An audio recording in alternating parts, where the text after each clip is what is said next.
Nous sommes sur le bassin versant de la rivière du Galion, à Trinité.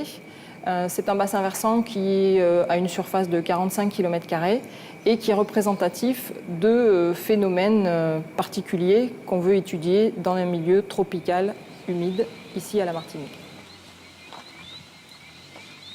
Alors l'objectif de nos études, c'est justement de construire un observatoire des pollutions à l'échelle des bassins versants en prenant deux bassins versants pilotes, un en Guadeloupe, un en Martinique, avec trois objectifs.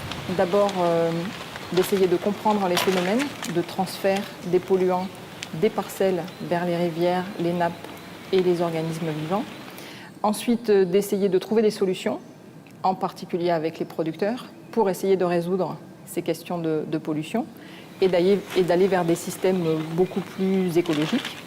Et troisièmement, de diffuser l'information auprès de l'ensemble des acteurs de ce bassin versant, que ce soit les producteurs, que ce soit les gestionnaires du territoire, que ce soit les consommateurs. À l'échelle de ce territoire, on a mis en place un système de mesure et de suivi à court, moyen et long terme pour mesurer l'évolution de la pollution dans les sols, dans les eaux de rivière et des nappes et également dans les organismes vivants.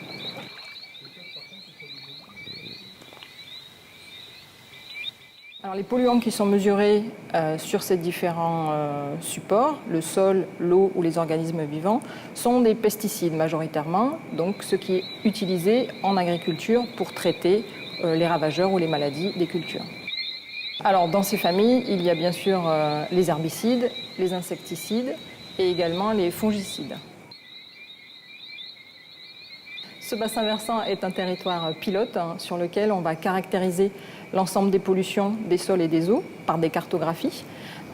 Et ensuite, avec le suivi des mesures, on essaiera de mettre en place une gestion intégrée et participative pour l'ensemble de la rivière.